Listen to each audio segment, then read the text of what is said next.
It is late August 1943, Sicily. Sicily has been conquered by the Allied forces, and the expectation is what comes next. This is 43, the year that the war turned against the Hitlerites. However, there's a great deal of tragedy ahead, and I welcome a man who's telling the story in terms of battles and in terms of people, and certainly in terms of the politics of the moment. James Holland. The new book is The Savage Storm, The Battle for Italy, 1943. James, congratulations and a very good evening to you. And I go to the meeting between Castellano, representing the Italian government, and Harold Alexander, Sir Harold Alexander, the commander he meets with, and other figures, and Cassible in August, the last day of August, I believe, 1943. The understanding that has been hammered out some weeks and months before is that the Italians are leaving the war, and perhaps they're coming over to the Allied side. How much was that concern for the decision to invade Italy? The fact that the Italians would come over. What did that mean to the commanders in Sicily? Good evening to you. Good evening to you, John, and thank you for having me on. It's great to see you again. And good evening, everyone. Well, yes. So the problem the Allies have is they don't really have enough shipping to do the kind of amphibious assault in strength that they need. They've got plenty of men, they've got plenty of air forces, they've still got a reasonable number of warships. What they don't have is enough assault shipping, and you need this because there aren't any ports around, so you've got to land on beaches. And what you want is lots and lots of landing craft and landing ships of various kinds, and they just don't have them because of the global demands of the war. So, but there's very compelling reasons to going into Italy, into the main part of Italy, and they convince themselves that one of the things that's going to help them, it's going to be in what you would say in modern parlance as a force multiplier, is the fact that the Italians are going to come over onto the Allied side the moment they land, and they will fight against the Germans and in support of the British and Americans and Allied forces. But the problem is the reason the Italians are getting out of the war is because they don't want to be fighting anymore. They've kind of slightly lost the kind of will to fight. Morale has plummeted, and Italy as a fighting nation is just a spent force. And the other problem is that the Germans have been preparing for precisely this scenario, and have every intention of disarming the Italians just as soon as the first whiff of them coming out of the war reveals itself. So the problem is that no one's being straight with anyone. So the Allies can't be straight with the Italians because they don't really trust them. And there's going to be a lag between the signing of any armistice and the actual main event, which is going to be called Operation Avalanche, and which is going to be launched sort of south of Naples. So I guess about kind of sort of 2/5 of the way up, third of the way up the leg of the Italian peninsula on the western side. And it's all just a bit of a mess. It's a bit of a rush. It's a bit of a hurry. The Allies are keen to sort of get on with it. The Italians want to be out, but they also want to make sure that they're safe and they're secure and they're not going to face the kind of retribution of the Germans. And part of the deals of the armistice is that there will be a major Allied assault somewhere, but they're not going to tell the Italians where it is or when it's going to happen until just before it happens, which will coincide with a global announcement of the armistice. And so everyone's sort of slightly second-guessing one another. And the reason Alexander turns up, who is the overall army group commander, turns up at Cassibile is because the Italians are prevaricating again. And he wants to sort of show a bit of kind of he wants to kind of instigate a little bit of backbone into the whole proceedings and get a bit tough. So he turns up and demands all sorts of terrible things that if Castellani doesn't sign immediately or pretty pronto, then they can expect some pretty dire consequences. And frankly, it does the trick. And at 4:30 p.m. on the afternoon of the 3rd of September, the 4th anniversary of Britain's entry into the war, the Italians do sign. And that signature leads to the first instance of operations that are going to come forward over these next days and weeks and months, all tragic. The first instance is the landing of the British forces under Montgomery. We need to meet some of the commanders, James. You mentioned Harold Alexander. Bernard Montgomery is landing in the toe of Italy, and that'll be the first operation. And then in the Taranto, the second operation, a little bit up the foot. What is the thinking of landing all the way at the bottom of the peninsula? Why? Well, the idea is to kind of draw off German troops from the main event, and to make the Germans think that this is kind of, and the Italians, this is where it's really going to happen. Obviously, part of the negotiations is such that the Allies reveal their hand to the Italians.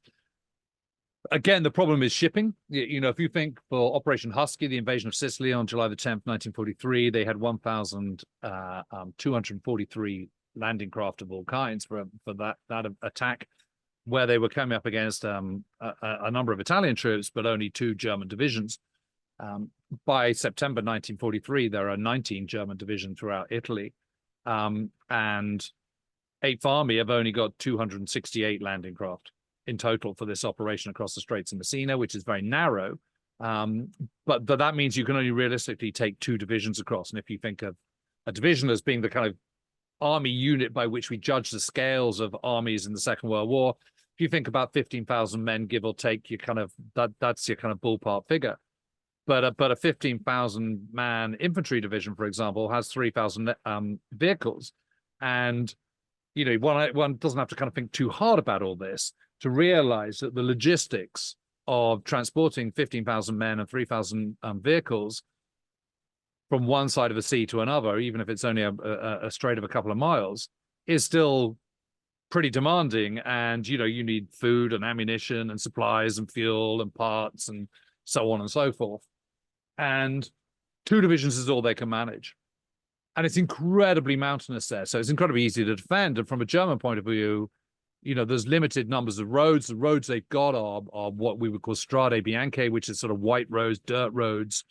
They're used for, they're designed for horses and mules and carts and what have you, and the occasional kind of 1930s Fiat, but they're certainly not used to 3,000 vehicles of an infantry division, or even more for an armored division, for example. And from a German point of view, they're trying to hold the 8th Army's crossing at bay. It's very easy to blow up mountain passes, tunnels, bridges, all this kind of stuff, and just hold up the Allies, the British, as they're crossing. British and Canadians, I should add. So the main idea behind it is just to kind of sort of draw German troops away from the main event, which is going to be 6 days later, on the 9th of September.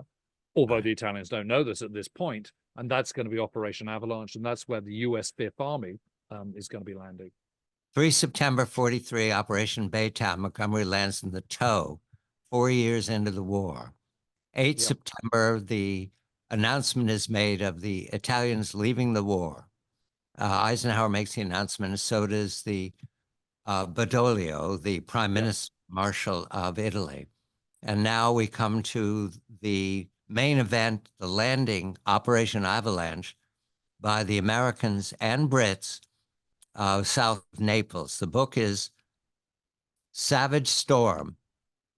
James Holland is the author. The Battle for Italy, 1943. Beginning in September of 1943, the presumption was that the Italians leaving the war, the Germans will leave Italy. Presumption. The Italians will come over and fight with us. The Germans will leave Italy. However, we want to make certain that the Germans do not leave Italy right away, withdraw to the north of Rome, and we'll take the south of Rome. Rome becomes important to them. James, I think we need to mention the mission here. Eisenhower is overall commander of the American forces and the British forces and the Canadians and the French and the New Zealanders, the Allies. However, Ike needs to choose a battle commander, a battle captain for Operation Avalanche. He chooses a man named Mark Wayne Clark, who is not operations. He's planning. He's like Eisenhower. He's not like Patton. Why did he choose Clark to lead the avalanche? Well, Clark, I mean, like a lot of Americans, hardly any of the American commanders have seen combat because, you know, they've entered the war in December 1941. They haven't got into action until on the ground until November 1942 with the invasion of Northwest Africa. And so there's been limited opportunities for American commanders in the Western sphere of the war to have combat experience. Clark is an incredibly experienced commander. He has seen action, but not since 1918 in the First World War in France. He's extremely competent. He's extremely clever. He's ambitious, quite ruthless at times, but he is a man of proven courage, forthrightness, imperturbability, and sureness of decision making. So he's you know, of the crop of of American commanders, you know, he's earned his rights to high command as much as anyone, and as a planner and organizer and trainer of men, you know, he's proved exceptional. So he's a pretty good choice. I mean, Patton has been commander of 7th Army. He's a little bit disgraced at this point following the sort of the slapping incidents at the end of the Sicilian campaign. Bradley, who's been 2 Corps commander on Sicily, is in need of arrest and is being lined up for a role in Operation Overlord, the cross-channel invasion, which at this time is still set for May 1944. So, you know, there's a sort of limited supply of people who could step up to that level. And Clark had been, was very close to Eisenhower, and they were responsible for bringing American troops over to Britain, training them up, getting them organized for Operation Torch, the invasion of Northwest Africa, which was, it has to be said, largely Clark's plan, actually. So, you know, he's as good a bet as any, but there's no question about it that giving someone like Clark, who is inexperienced at commanding an army force and indeed an amphibious operation in the Mediterranean, and giving him the main effort for the invasion of Italy, you know, that's quite a big punt. And it's a poor hand for him because he hasn't got anything like the backup of, say, someone like Patton had when he was launching Operation Husky with 7th Army back in July 1943, with all the kind of huge air forces, you know, 3,500 aircraft, you know, 240 warships, you know, the 1,243 landing craft and all the rest of it. You know, he's got 359 assault craft for Avalanche. And frankly, it's just not enough, but it's based on, as I say, the principle that the Italians are going to come over and fight on the Allied side, but also on a pretty spurious piece of intelligence that was picked up in May 1943 that suggested that should the Allies land in Italy, the Germans would retreat immediately to the Pisa-Rimini line, which is about 200 miles north of Rome. So they think they're going to have a very easy victory. Well, that's fine as long as that piece of evidence holds true and as long as Hitler doesn't change his mind. Yes, we need to consider now Clark leading the 5th Army, the first army ever assembled outside of the United States, I learned from James, landing a combination of American and British troops and Darby's Rangers, lots of heroism. D+1, even though the shipping is inadequate, they're confident with the naval guns they can secure the beach. Clark worries about D+2, 3, 4, 5, 6, 7, 8 because the Germans are looking down upon them. I picture this as the Hollywood Bowl. You're landing in the orchestra pit and you're looking straight up at German guns. Was that a concern for Clark? Oh my goodness, was it ever? Yeah, I mean, it's you know, Salerno is a nightmare. So the idea is that where can you land? You have to have air cover. So, and you need decent air cover. It's no good having air cover for 2 minutes and then they've got to bug back to Sicily or Malta or whatever. You know, you need them for a decent stretch of time. And so the flat ground just to the north of Naples, that's ruled out because it doesn't give the Allies, you know, the invasion forces of Clark's 5th Army enough air support. Whereas Salerno does. The problem with Salerno is it's a 30-mile stretch between Salerno in the north and Agropoli in the south. And there's a sort of semicircular kind of alluvial plain, which is largely flat, but it's surrounded by hills and mountains on which the Germans obviously have put observers. on D-Day itself, on the 9th of September, when Avalanche is launched, there's only one German division in the area, which is the 16th Panzer Division. But in the southern half of Italy, there's some 8 divisions, so 6 more than there were in Sicily, for example. And there's nothing to stop the Germans sending all of them towards Salerno just as soon as they realize that that's the main effort. And that's exactly what the German commander in the south, Field Marshal Albert Kesselring, does. He leaves, once Rome is all tied up and he's defeated what Italian resistance there was in Rome, he leaves one division there and then sends everyone else pretty much towards Salerno. So he's chucking all his eggs in one basket. But it becomes increasingly clear to Mark Clark and the Allied commanders, Alexander, the Army Group Commander, and Eisenhower, Supreme Allied Commander in the Mediterranean, that they can expect a pretty hefty counterattack in pretty quick order. And as it turns out, that comes into being on the 13th of September, so D+4. D+4 is the counterattack by the Germans. I've learned from James over several books now that the Germans always counterattack. Always counterattack. Always. You can stop your watch on it. And yep, Pavlovian. One more detail before we accept the counterattack. The naval guns are, you spend time telling us how important they were. I learned that from Overlord, which is in the future.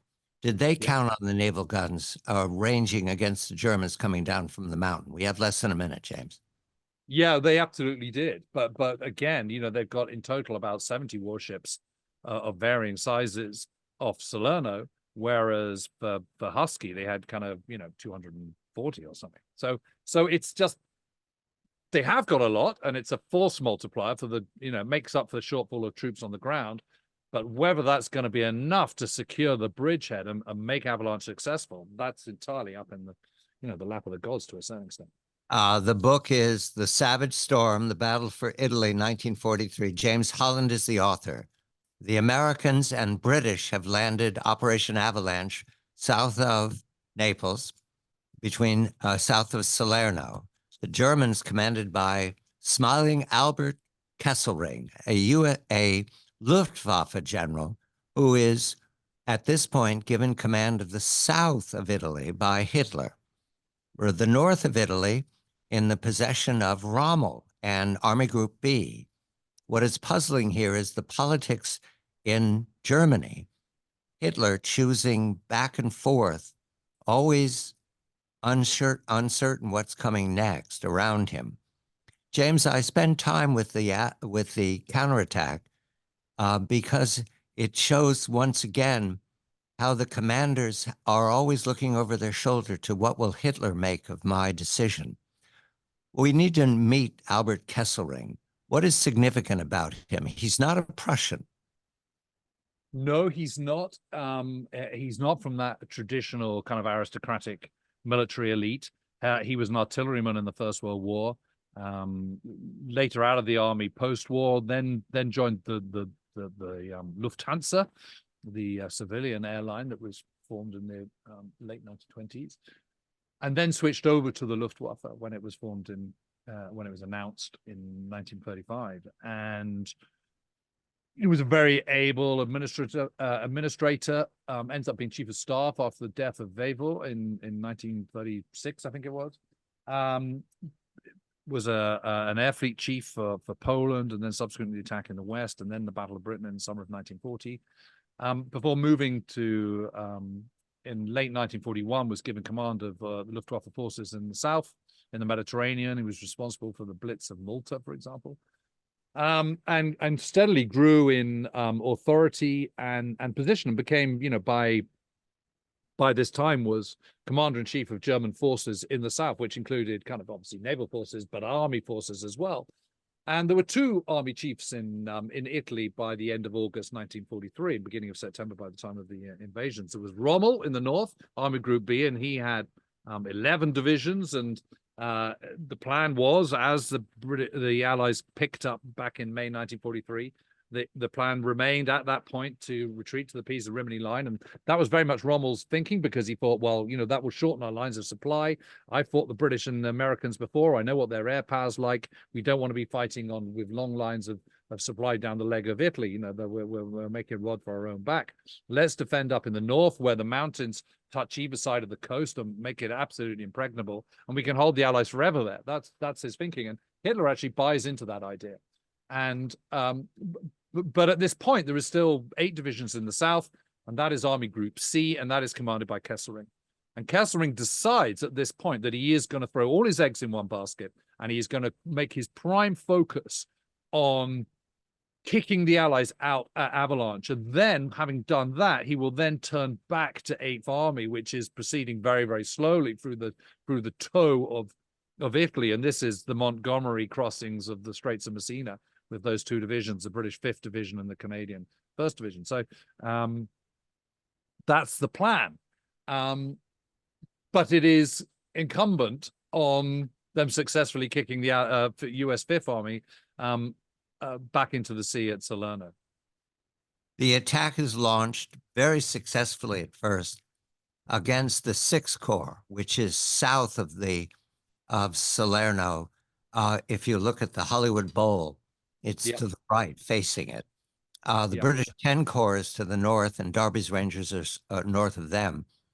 Clark is already on shore, and his headquarters look to be on the axis of the attack. The way you present it, James, it's both exciting, and at this point, I thought they were going to lose. This is a ferocious attack, similar to what Rommel wanted to launch upon Overlord. Why, at this point, why does Kesselring not succeed? What holds him off? Well, this is one of geography, really. It's really interesting. And I only really fully understood why this happened when I kind of went out there and walked the ground there. So what happens is the main thrust, and this is just a bad mistake by the Germans, is to try and isolate the southern part of the American forces in 6th Corps. And there's 2 rivers. There's the Selle and the Calore. And where the Calore meets the Selle, it's a kind of like a V-shaped. And obviously what the Germans were thinking, they were just looking at a map, and they're thinking, well, it's September, it's a hot summer, end of a hot summer. The water will be very low in the rivers. We can just ford it. And in terms of water levels, they were absolutely correct. The problem is that the cliffs there down into the river, about 15 feet. So completely unfordable. You would need bridging.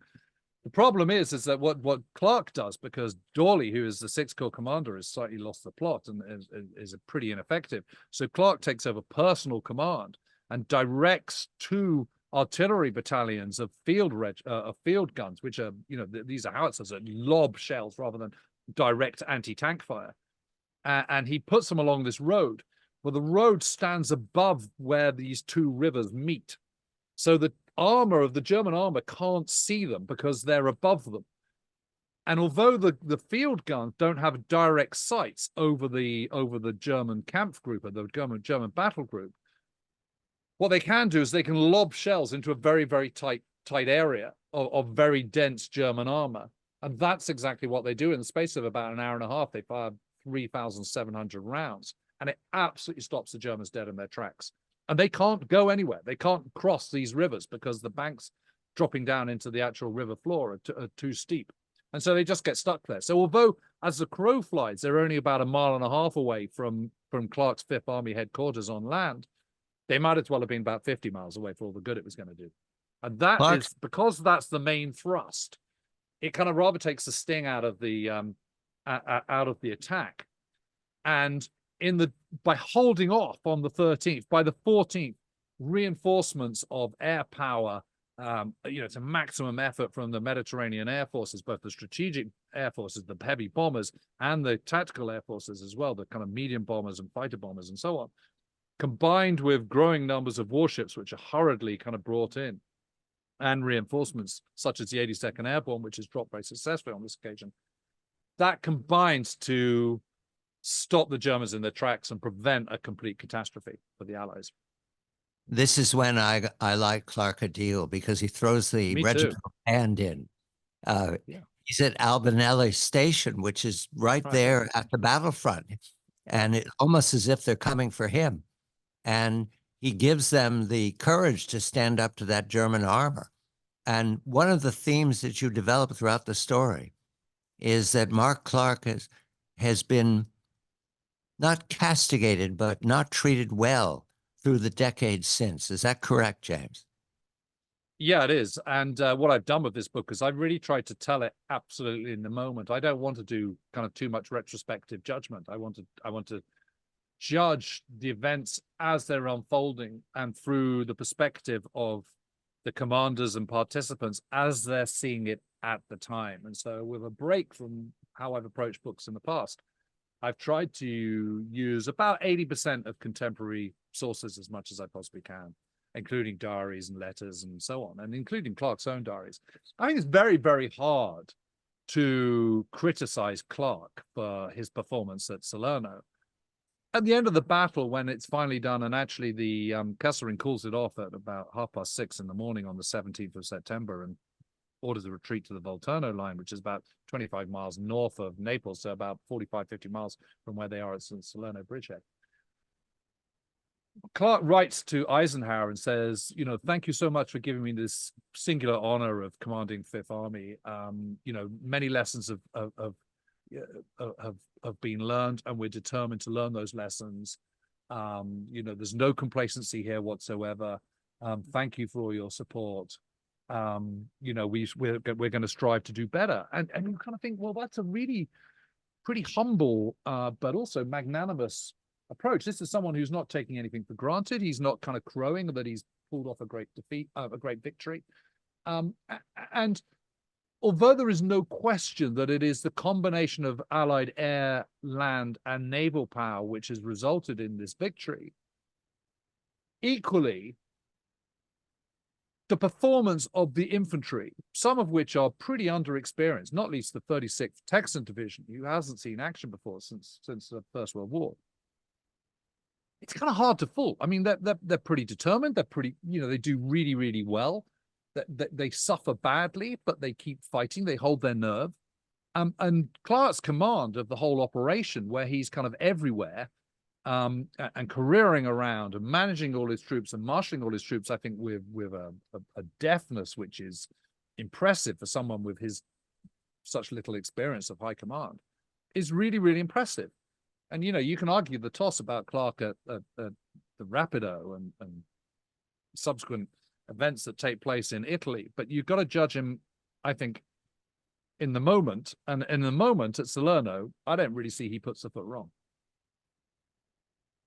Having been dealt a very difficult hand, it has to be said. I cannot think of another Allied commander in the Western Hemisphere who is the Western theater of the war, who is given such a tough hand as Clark for a major amphibious assault. It is absolutely the toughest one of all, and he pulls it off. Watching Bernard Montgomery with the Eighth Army on the Adriatic shore, east of the mountains, Montgomery is big war. What does that mean, James? Well, big war is really is the British and also the American way of war, which is to try and keep the number of infantrymen and guys in tanks to an absolute bare minimum, and to have a very long tail of support behind them in terms of supply lines, you know, supply troops, medical care, all that kind of stuff. And broadly speaking, I think the Allies do this pretty well in the Second World War. They don't do it quite so well in Italy because Italy is undersupplied compared to Northwest Europe, for example. But they still do it better than every other army of every major combatant. And to put this into some perspective, probably about 14% of these armies are infantry, whereas about over 40% are supply, you know, service corps, service troops, and about 22% are artillery. And that's, you know, that kind of shows you the emphasis on which the Allies are approaching this war. The problem is, if you are unfortunate enough to be an infantryman or in a tank, your chances of getting through unscathed are you know, pretty much non-existent, particularly as an infantryman in Italy, which is particularly hard. But what Kesselring does by throwing all his eggs in one basket at Salerno is he leaves the back door open, and he's left only an understrength German parachute division, the 1st Fallschirmjäger division in the southeast of Italy, in Apulia, because some of those units have been sent to bolster the forces at Hitler's order, it has to be said, around Salerno too. And what that means is that the key ports of Taranto and subsequently Brindisi and Bari are left intact because the Fallschirmjäger just do not have the strength to be able to blow them all up and destroy them before anyone else uses them. And they don't have enough numbers or enough weight of arms to be able to do more than a few rear guards and minings of roads and blowing up of bridges and so on, which gives the Allies this huge opportunity because you don't need assault craft to go and land in a port. You just need ordinary ships. It's if you need to land on a beach that the problem lies with the Allied supplies of shipping, not going into a port. And so the British 1st Airborne Division is able to land at Taranto in the western side of the heel of Italy, basically untouched, unchallenged, and able to get into Apulia. And that means a very, very swift advance up the eastern side of Italy to the key area around Foggia, which is one of the very few flat areas of Italy, and where the Allies have earmarked for a series of strategic air bases. And it is for these air bases around the Foggia, around the town of Foggia, in this flat area on the eastern side of Italy, that is the prime motivation for the Allies for going into Italy in the first place. I'm speaking to James Holland. The book is The Savage Storm, The Battle for Italy. The Americans and British and Canadians and New Zealanders and French have withstood the counterattack. Montgomery rolling up the Adriatic shore and on to Naples for the American Fifth Army. There are only 2 passageways through. The Germans pull back under Kesselring to the Volturno. I note that the major mission here is accomplished. The Germans have devoted a number of divisions to Italy to hold off the Allied advance. Foggia has been captured, leaving it open for the heavy bombers to arrive, and they can range into southern Germany, to Austria, to Romania, the oil fields of Romania. And the only mission that hasn't been accomplished so far is Rome. And I need to make a note here, James.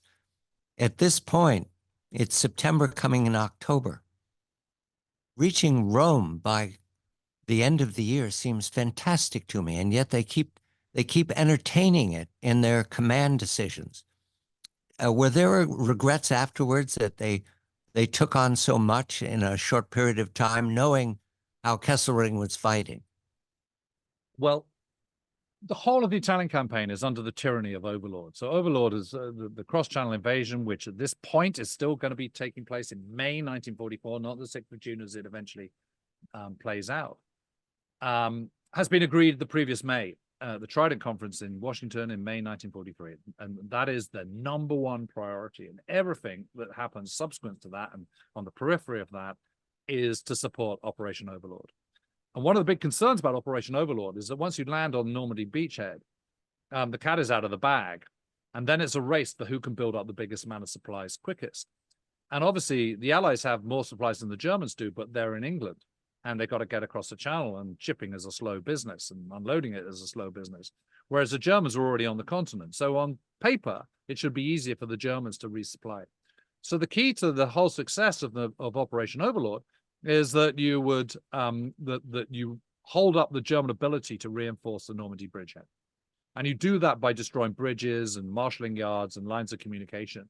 And you do that by very low-level precise bombing. And you can only do low-level precise bombing if you don't have Messerschmitts and Fokker-Wulfs of the Luftwaffe hovering above to shoot you down. So you need to clear a vast swathe of airspace over Northwest Europe before you can even contemplate going into making an attack across the channel. The problem is by the second half of 1943, that's a long way off, and everyone's starting to panic. Well, how are we going to do this? We haven't got a long-range fighter that's coming in the form of the P-51 Mustang, but it isn't there at this point. So they're trying to think, well, how can we kind of further get to those aircraft factories in the Southern Reich, which are beyond fighter escort from England? Well, you can do that by going into Italy and going to Foggia and setting up lots of airfields there. So that's the plan. That's the prime motivation. But the problem is once you got to Foggia, you then need a buffer because you don't want to invest Foggia with all the huge amount of resources that's required, fuel pipelines from the coast, supplies, ammunition, ground crew, etc., etc., etc., only for the Germans to counterattack and you lose it again. So you need a buffer, and that buffer needs to be, at least 50 miles north of Rome. Now, if you remember that the whole reason, one of the main reasons that the Allies feel confident of going into Italy and making this strike for Foggia with perhaps less troops and assault shipping than they would like is because they have intelligence that the Germans are going to retreat to the Pisa-Rimini line. Now, although Kesselring's counterattack at Salerno is an abject failure and completely, destroys his entire plan for southern Italy, Hitler, in classic Hitlerian fashion, is rather impressed by his showing, sacks off Rommel, sends him to Normandy, gives Kesselring command of all of Italy, and says, I want you to fight for every yard south of Rome. So suddenly you've got a clash for the Allies that they're not expecting, or they were not expecting when they launched Operation Avalanche and indeed Operation Baytown in the toe of Italy.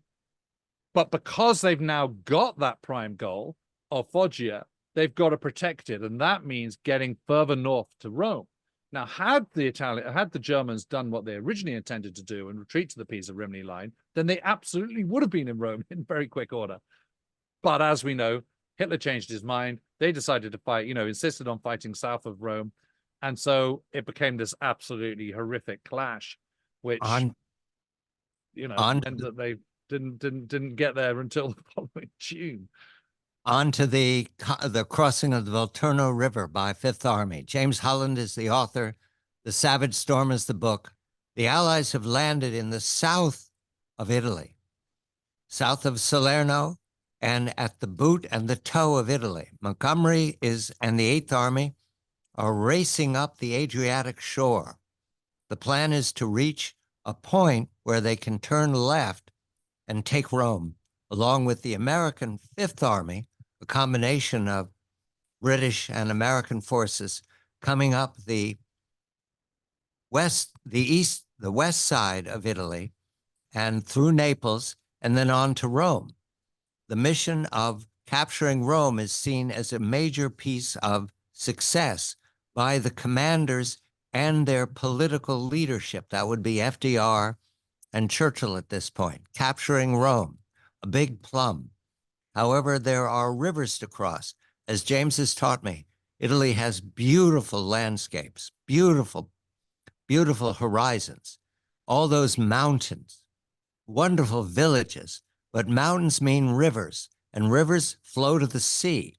So the Allies, the British and the Americans and the Canadians and the New Zealanders and the French must cross river after river after river.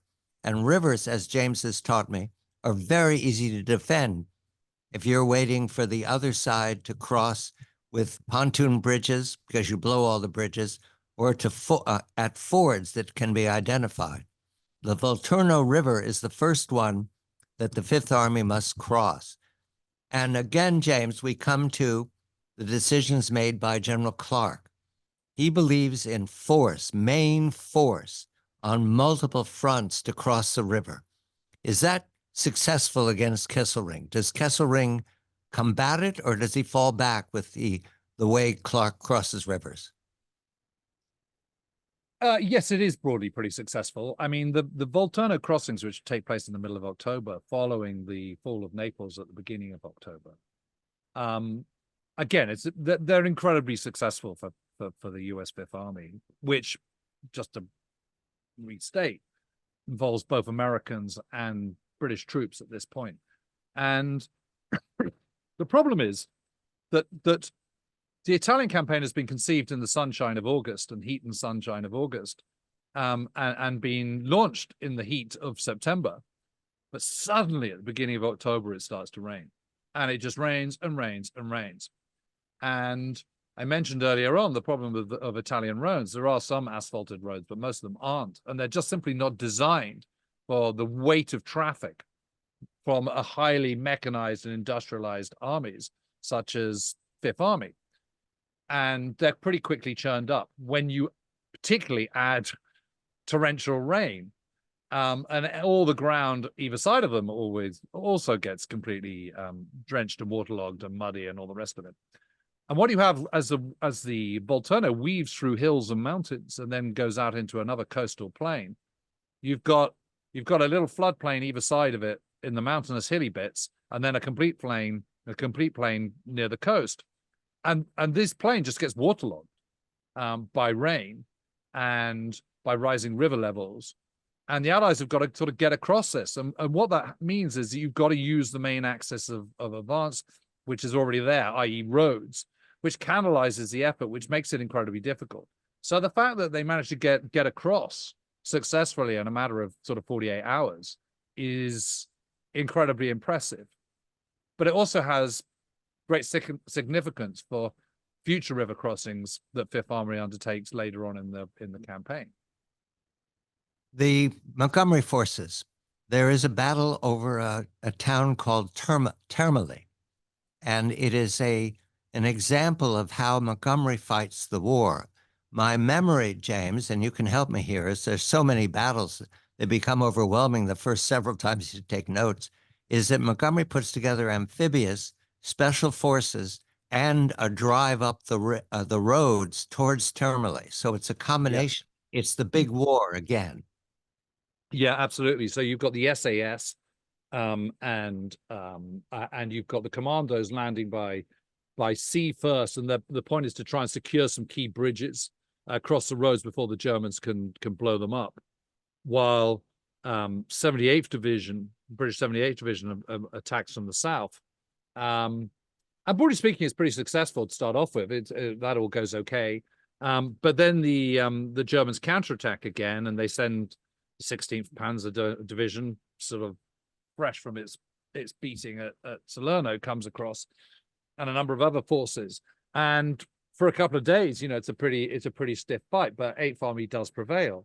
So again, that from Montgomery's point of view, that tells you that that's a pretty good proposition. The problem again is there just isn't enough assault shipping to continue doing these outflanking operations, which is clearly the way forward. And incidentally, is what the Germans assumed the Allies would do. So they do constantly keep German troops further north than they might otherwise have been because of fear of being outflanked and the Allies getting in around the back door, just as they did in Apulia, for example. But the limitations of shipping mean that the Allies actually can't do this anymore. So this is pretty much the kind of last hurrah for a stent. Well, until the Anzio landings in January 1944.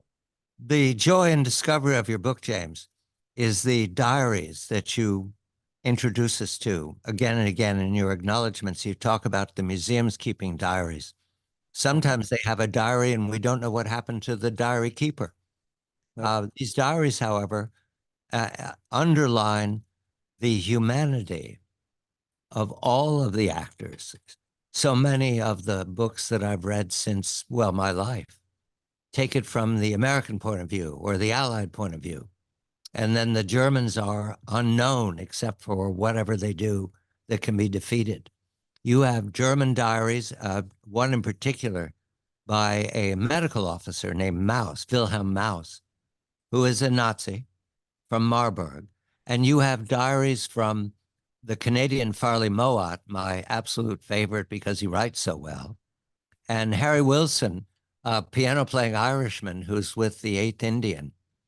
And these diaries very much record, and from the point of view of, with Harry Wilson, he is a cipher clerk, so he's back at HQ, and Maus, he's a medical officer, so he's at HQ. They give us depth of understanding of the decisions that are made at headquarters and the way the battle goes for the men up front. And from this point on, beginning of October, Termoli is the beginning of October, this is a nightmare. They can tell it's a nightmare. You talk again and again sympathetically towards the infantrymen on both sides, on all sides. They know it's I think meat grinder would be the metaphor that comes to mind. And the Allies know this is happening. It's chewing up lots of men, and yet they're taking divisions from Clark and from Montgomery and shifting them to Britain for overlord. So Overlord is weakening the Allied offensive at the same time the Germans are strengthening their defense. Is that correct, James? Yeah, absolutely correct. I mean, I've been fortunate enough to interview hundreds of veterans of the war from many different nationalities and all around the world, including a large number of Americans, has to be said, but also Germans and South Africans and Maori and Indians and Australians and of course Brits as well and Canadians and so on. But I was really struck when I was writing a book about a particular British tank regiment. I was really struck by the immediacy that one gets from reading letters and diaries. You know, they're written on that day. They don't know how the war's going to end, or indeed whether they're going to survive it. And that's the other thing is that when you're interviewing someone, self-evidently they've survived, or else you wouldn't be talking to them 60, 70 years on. But when you're reading letters and diaries, you don't know whether they're going to make it through or not, and quite often they don't. And I think the other thing is, because if it's a well-written diary, such as Harry Wilson's or Mouse's, their characters just ooze off every single page, because this is cathartic. It's a confession. It's a kind of, you know, you're expressing your innermost thoughts. And so you're starting to reveal your characteristics, your likes, your dislikes, your anxieties, your worries, your feelings, your political views, all these sort of things. They start coming to the fore. And so you get a very clear picture of what this person was. And the old LP Hartley line in The Go-Between is that the past is a foreign country. Well, I can tell you, John, that when you're reading these diaries and letters, the past is not a foreign country at all. It's a country that seems incredibly immediate. And time shrinks. You know, I mean, 80 years ago is not very long, really, in the big scheme of things. But these guys just come back to life. You know, their 40-year-old self, their 21-year-old self, whatever age they are, they're just bursting off every page. And you know, the great privilege for someone like me is that you can put flesh back onto bones, and it's very affecting and moving and touching. And you find yourself sort of empathizing with these characters and caring about their fates and their thoughts and what happens to them. And Mouse is a really interesting case, because you're right, he is an absolute Nazi, but he's not without compassion. He's not without humanity. He's a very cultured man. I mean, there's this amazing sequence where he's at 15th Panzer Corps headquarters near Mignano, which is going to be absolutely in the kind of melting pot of the violence to come. And he says, I know the war is coming. I know the front is coming. I know the war is going to hit this valley. Right now, I'm looking across this beautiful little village. The bells of the churches are ringing out over the valley. The chestnuts are, turning orange in the autumn, in the autumn air. The snow-capped mountains in the distance. It's this beautiful scene. And yet I know destruction's going to come. And yet the war will pass. This violence will pass. Nature will reclaim once again, and it will have a future. But the immediate weeks and months are pretty grim for this area. And it's so prescient, and he's absolutely bang on the money. And I remember just being profoundly touched by reading this sequence and just how prophetic it was. I mean, just it's absolutely incredible. The book is The Savage Storm, The Battle for Italy, 1943. James Holland is the author. The Fifth Army up the western shore, the Eighth Army up the eastern shore of Italy, up the peninsula. The Kesselring forces dig in. The Bernhard Line and the Gustav Line. The Gustav Line is the one that Kesselring knows will hold, or believes will hold. The Bernhard Line, however, is equally strong. These are river systems and mountains and passes that very much make it difficult for any military to cut through the pass, because you know where they're going to be. You can train your guns on them. And the artillery is constant. One of the things that James makes clear is it's raining and raining. And if it stops raining, the skies are filled with bombers. And when it starts again, the bombers don't come. So the air power that the Allies have enjoyed comes and goes through October into November. We come now to the Bernhard Line and the Gustav Line, because the mission now has been achieved. And that's a puzzle to me as a reader, James. They have Naples, they have Foggia, they've drawn the Germans into the peninsula, they've withdrawn divisions for Overlord. and yet they're anxious that the Germans will counterattack. And then I counted up the German divisions. The Allies are outnumbered at this point, correct, James? Yep.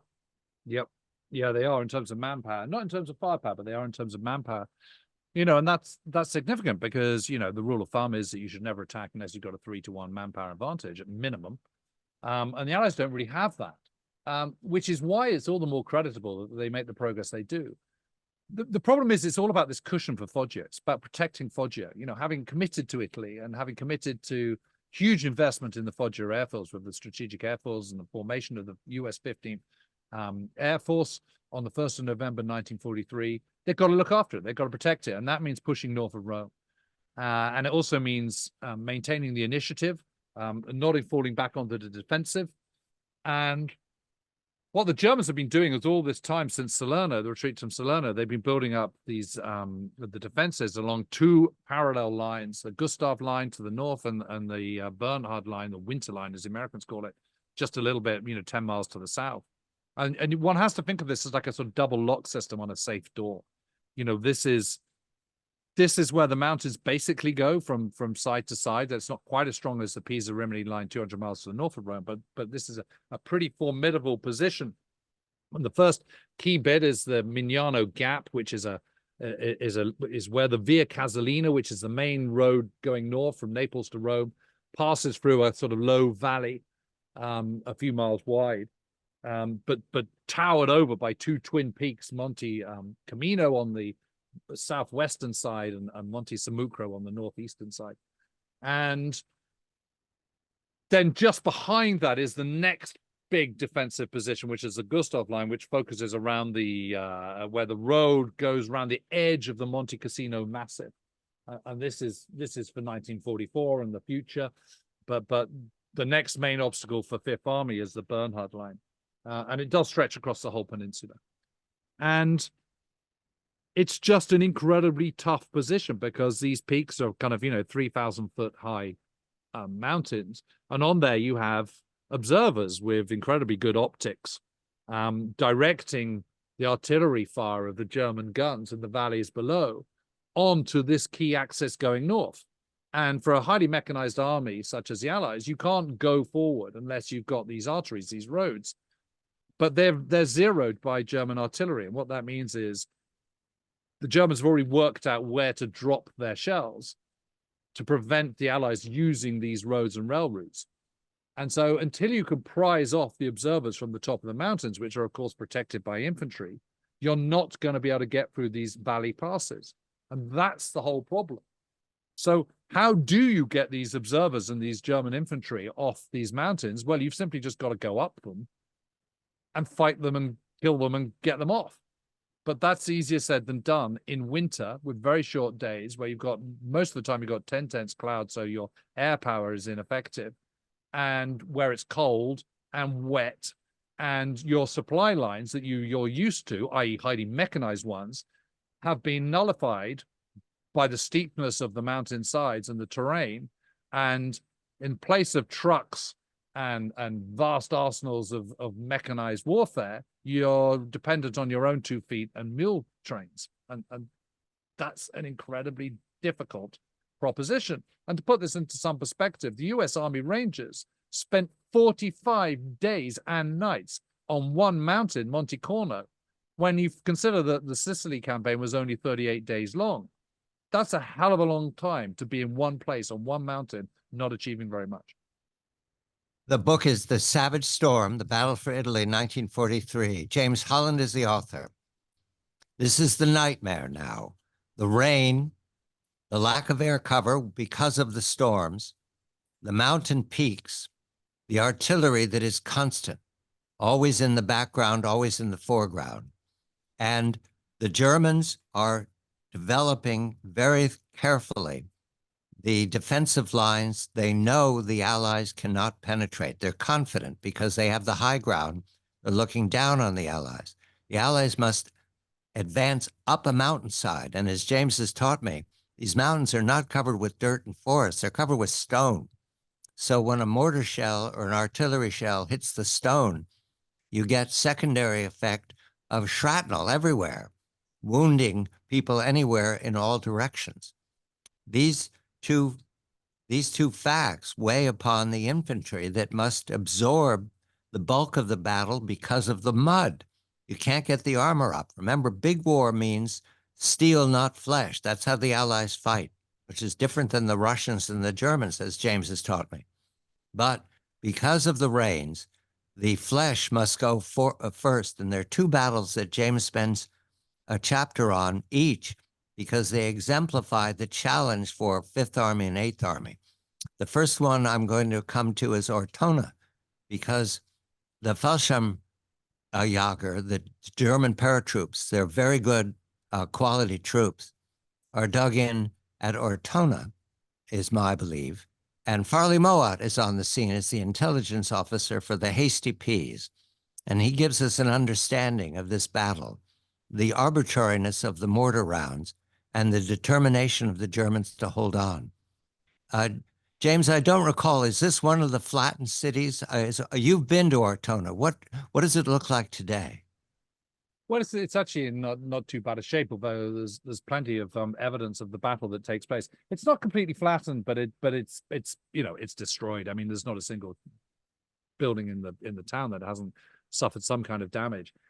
It's a really long battle. It begins on the night of the 4th, 5th of December, just a couple of miles to the south, where you've got this sort of weird landscape because you've got these sort of little plains, these little sort of overlooking the Adriatic coast, but cut into that are these fissures. First, the River Moro, which is a very sort of steep, narrow valley, and then there's a kind of sort of gorge, which becomes known as the Gorge. And these are incredibly easy to defend, of course, because you can go on the south, on the southern slope. No Allied artillery round is going to get you, so you can just wait there, set out the firepower, and then when the Allies advance over the Canadians advance over the land, you just got to come and move into your machine gun positions and off you go. So it's an incredibly tough place. The whole landscape is completely butchered. All the vines and olive groves are completely destroyed. It becomes an absolutely awful, ghastly mess of dead and bloated and rotting bodies of mud and carnage. Every single one of the Canadian infantry battalions is committed. The 90th Panzer Grenadier Division, the German 90th Panzer Grenadier Division, is completely destroyed effectively. It is then left to one regiment of the 1st Fallschirmjäger Division, the 3rd Fallschirmjäger Regiment, which is about kind of, you're talking about 4,000 men strong, something like that, to defend the town once the Canadians finally get into the town. Having done this kind of sort of awful battle south of Ortona, they've then got the street battle, which, if anyone who's been following the operations of Israel in Gaza City in the Middle East at the moment will know, is just an absolute horror story. I mean, fighting in built-up areas is something you want to avoid at all costs. And so it just turns into this absolute slogging match, which becomes known as the Stalingrad of the Adriatic, and it's absolutely ghastly for everyone involved. And for people like Farley Mowat, who's just seen too much action since landing in Sicily back in July 1943, he's losing the plot by this point. He's combat fatigued and he should be pulled out of the line, but he's just got to stick it out. I mean, it's just horrendous.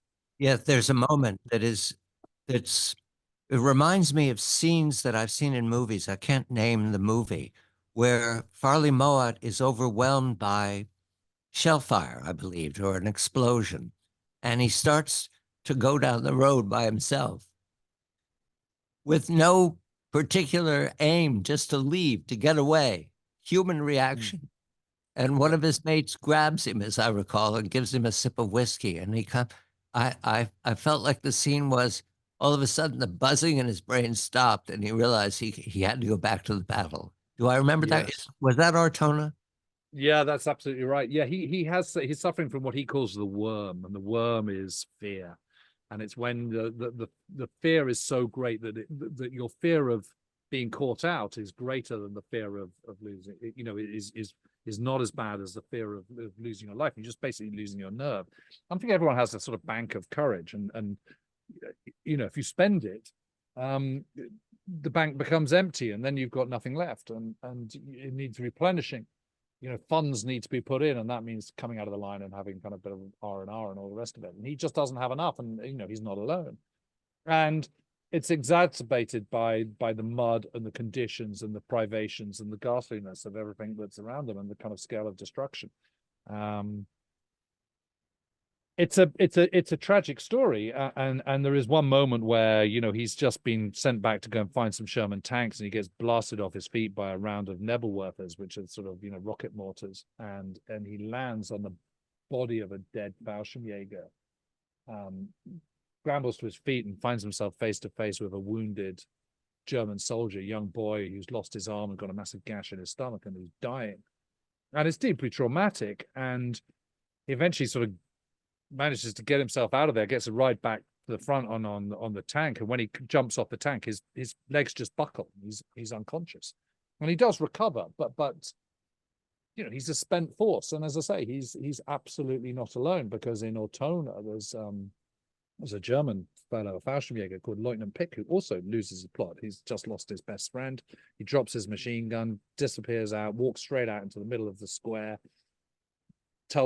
points out a Canadian sniper, tells his men to fire, is promptly shot himself, and dies later that night. But what's prompted him to do that has been you know, he's just lost it. You know, he's combat fatigued, and fatally so. So it's a feature of both sides. Because they don't have enough personnel, they can't rotate. The Allies can't rotate the way that they will when it comes to the battle for Normandy, or the way that they've been trained. And what happens is these units get smaller and smaller, and they're asked to do more and more. So we go to the Fifth Army, San Pietro, which I know because of the Ernie Pyle column. Yeah, oh my goodness me, that's so good, isn't it? I was surprised to meet that column sort of your way. You know, I wasn't ready for, oh, so this is what happened. Because Ernie Pyle makes the death of the captain the centerpiece of the column, whereas here it's just part of the larger story of the battle for San Pietro. Well, that column, you know, I was there at the foot of the Mill Trail the night they brought Captain Wasco down. It's one of the great pieces of reportage to emerge from the Second World War, and you know, arguably Ernie Pyle was the greatest war correspondent of the Second World War. You know, he's right up there with Vasily Grossman and other greats. But you know, for my money, he's the champ. And that piece is profoundly moving. But it was even more moving for me when I went up to the top of Monte Cassino, which is where Vasco gets killed. And you look around that and you just think, oh my goodness me, how on earth are they trying to fight here? I mean, so much so that his battalion is reduced to only 155 men still standing out of kind of, you know, 850. By the following morning, you know, a night attack in the middle of the night, in the middle of December, on the top of a 3,000-foot high mountain. And as I say, when you go to the top of Monte Cassino, which overlooks the village of San Pietro, which is nestling on its lower slopes, you're just in awe of what the American troops, what the Texans achieved there, because the German approach to the top is much gentler than the American approach. Which follows two ridgebacks, incredibly steep at parts, incredibly difficult terrain, and actually from the top of Samukra you can see the foot of the Mill Trail. You can see it's almost certainly the same one that Ernie Pyle was witness to, and it's profoundly moving to see it. And the trouble is, this is all part of this clearing of this valley floor. You can't do that until you've secured this key village, and you can't do it until you've secured the heights of Monte Cassino. And so it's left to people like Captain Wasco and his men to just knuckle down and get on with it. And, you know, huge loss of life and huge casualties are suffered as a consequence. The Germans are the Panzergrenadier, the 29th. The detail here about the Italians, they're fighting these battles, these slugging matches with air and artillery and mortars and tanks on a landscape where 44 million Italians live everywhere. And these villages are constantly being flattened. Towns are no longer existing after the armies have moved through them. And in this particular town, San Pietro, there are several families who hide in the caves outside of the town. Serafino Masella is the father of a family, and his sister-in-law, Rosa Fuoco. They're without water for days because when they've sent 2 women out to get water from a stream that's below them. They were machine gunned by the Germans. People are very hair-triggery here because any shadow can be an enemy soldier. So the scene that James tells us is how Serafino and Rosa determine that they're going to get water for the children. What happens, James? Well, them and a handful of others, you know, and if you were to walk, so but what they learn is that there's a kind of water tank on the far side of the caves that they've dug under this little sort of tiny cliff face into the kind of soft tufa limestone of they're one side of the village, and this water tank, which hasn't been kind of fouled by the Germans, is on the other side. And they think, well, we haven't got any choice. We've got to go and get some water. So they have to do that at night. But of course, the problem is that would only take you 10, 15 minutes to walk in daylight in peacetime. But at night, where you're trying to be super careful and not rouse any suspicion, you're not trying to rouse the Germans or indeed the Americans, who are just on the far side of the village, it takes time. It takes ages to inch your way silently through one side of the village to the other, fill up your pail with water, then make your way back. And unfortunately for Rosa Fuoco, she is still getting back from one side to the other with her pail of water when the first wisps of dawn stretch across San Pietro, this little village. And the Americans at the other end of the village just see figures moving around and assume they're Americans. So they open fire. And Rosa gets a bullet through the heart, and she's killed. And when the Americans finally get through to and they finally take San Pietro on the morning of the 17th of December 1943, there she is, still lying there in the village piazza, clutching her pail with a bullet through her heart. It's you know, it's one story of many tragedies in that area. And you know, the thing about San Pietro is the village was left abandoned afterwards, and you can still walk around the ruins of it to this day. And you know, it's a village that would have been remarkably untouched for centuries beforehand. I mean, you know, the rhythms of life, the annual rhythm of the seasons and the farming life would have continued largely untouched for centuries. And then suddenly the war descends on it, this terrific kind of typhoon of steel and destruction.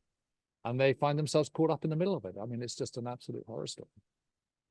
The book is The Savage Storm, The Battle for Italy, 1943. James Holland is the author. It is Christmas, 1943. And all of the players' diaries are intact, except for those who are KIA or WIA.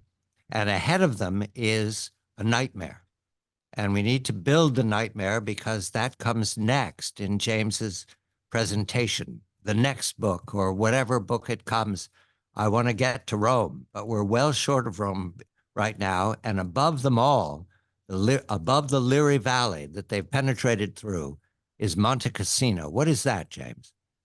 Well, Monte Cassino is is a little sort of mountain massif which runs down to a little kind of sort of peak and a little point that sticks out over the Liri Valley, which is this sort of valley floor, wide valley floor, which is basically the route up to Rome, and along which the Via Casalina, the Highway 6, runs from Naples all the way to the Eternal City. But right at the edge of this massive is a Benedictine monastery, which was abbey, which was founded in the 6th century by St. Benedict, and it's still there, and it towers over the Liri Valley and over the town of Cassino, which lies at the foot of the mountains below. And it's an obvious strong point because it overlooks the valley below, and particularly the road which hugs the mountains on that side of the valley. And of course, again, you know, the Germans are there and they've got observers up there, and they make this the absolute kind of sort of bulwark of the next defensive line, the Gustav line, which follows the cracking open of the Bernhard line, the winter line, which the Americans managed to prise open with the support of the British late December 1943. So having got through this terrible battle from kind of, you know, back end of from the beginning of November, 2 months worth of trying to hammer their way through the Bernhard line, the winter line, the start of 1944, they find themselves confronted with this next part of the kind of double lock system here, which is the Gustav line around Monte Cassino. And that's That's what they're facing on Christmas 1943. Maus, he reflects that it's been a very bad year for the Hitlerites. Stalingrad, Tunis, the U-boats lost the North Atlantic, and the Eastern Front is a nightmare of losses. I don't think he's been to the Eastern Front, but he reads about it. And yet his motivation to continue to fight, I take it as an example of the leadership in the Wehrmacht at this point. They believed that Germany would be ransacked in the way that Italy's being ransacked. Was that his reasoning? Yep. That's pretty much it. You know, they've you reap what you sow, and they've wrought huge amounts of violence and destruction on Europe and indeed on Soviet Union. And when things start to go badly wrong, they can expect the same in return. And Maus and other Germans that are fighting at the front, people like Jörg Zellner and Hans Golden, whatever, they're looking at the destruction in Italy and thinking, this is what's going to happen to us. In fact, it's already happening thanks to kind of Allied bombers coming over on a kind of nightly basis and daily basis and pounding them. So, what else can they do? I mean, do they just throw in the towel, or, and suffer Armageddon and suffer the kind of a catastrophe, or do they keep fighting? And these are the dilemmas in which they are having to confront at the end of 1943. Farley Mowat, he's enjoying a moment at Christmas, but it's a very sad moment for him. Who is Alex Campbell? What does it mean to Farley? Well, Alex Campbell is this sort of bear of a man. He's a lovely figure. He's much loved by his men. He's the Able Company commander, which by this point, Farley Mowat is the battalion intelligence officer, but he was a subaltern, a junior officer in Able Company when he joins the Hasty Peas, the Hastings and Prince Edward Regiment, and when he lands in Sicily. And Alex Campbell is this huge figure, and everyone absolutely loves him. He's actually been out with jaundice and has been wounded a couple of times, but he's now back, and he comes back, and he seems completely kind of unbreakable. And yet, just before Christmas, he gives Farley Mowat this poem, and he says, "Oh, I've just written this. You're a writer, Farley. I'd love to know what you think of it." And he writes, and Farley Mowat in the kind of in this dark, damp building on Christmas Eve or the early hours of Christmas Day, reads it and is incredibly touched because it's full of doubt and fear and worries that he's not good enough for his men and that his courage is going to fail him and all this kind of stuff. And it just seems completely out of character to the personality that is presented, that Campbell presents to himself. And the tragedy is that on Christmas Day, the Hasty Peas go into attack, and Able Company goes into attack. And part of that attack, Alex Campbell is cut down and killed. And again, I was fortunate enough to read his letters, and they're very, very humane and very touching. And he's clearly devoted. He's not married, but he's in his early 30s. But he's devoted to his nieces, and he's sending them Christmas messages in early December and so on. And I went to visit his grave in the Commonwealth War Grave Cemetery in Ortona, and it's hard not to feel a lump in your throat, to be honest. James Holland, The Savage Storm, The Battle for Italy, 1943. The Gustav line is up ahead. I'm John Batchelor.